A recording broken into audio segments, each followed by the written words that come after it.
بسم اللہ الرحمن الرحیم۔ عام طور پر عوام الناس کے اندر یہ مسئلہ غلط مشہور ہے کہ محراب مسجد کا حصہ نہیں، حالانکہ حقیقت یہ ہے کہ محراب مسجد کا ہی حصہ ہے، اور اس پر فقہائے کرام نے تصریحات بھی ذکر کی ہیں۔ میرے سامنے رد المختار، جسے عرف عام میں فتاوی شامی بھی کہا جاتا ہے، اس کی جلد نمبر 2 صفحہ نمبر 500 کے اوپر یہ مسئلہ علامہ محمد امین ابن عابدین شامی رحمۃ اللہ علیہ نے وضاحت کے ساتھ بیان فرمایا۔ فرماتے ہیں لِأَنَّ الْمِحْرَابَ إِنَّمَا بُنِيَ عَلَامَةٌ لِمَحَلِّ قِيَامِ الْإِمَامِ۔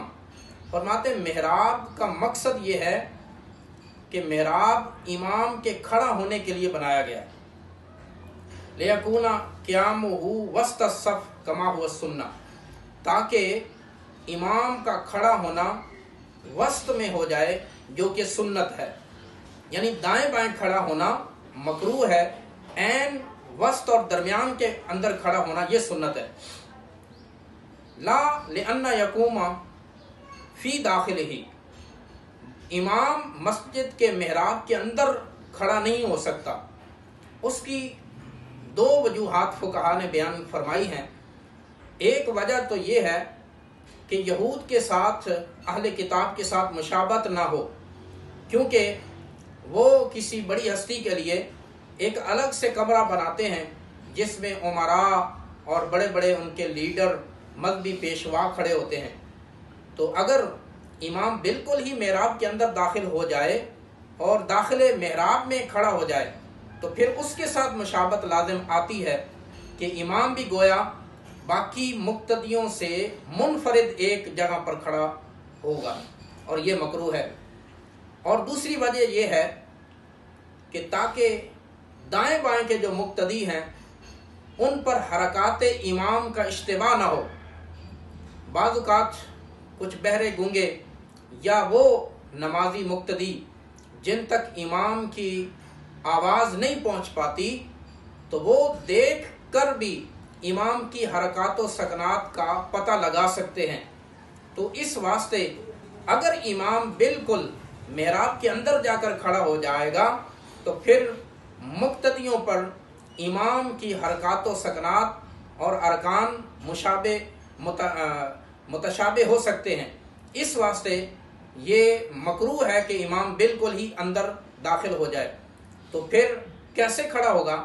امام جو ہے محراب سے تھوڑا سا باہر، اس کے قدم محراب کے باہر ہوں اور رکوع سجدہ محراب کے اندر ہو۔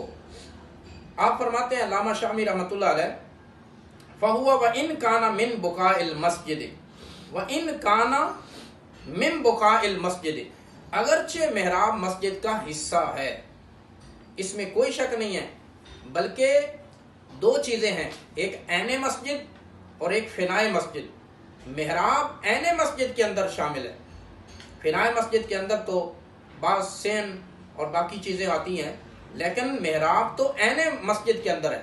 لہذا یہ کہنا کہ محراب مسجد کا حصہ نہیں ہے، یہ بہت بڑی غلط فہمی ہے، اور اس غلط فہمی کو دور کرنا چاہیے۔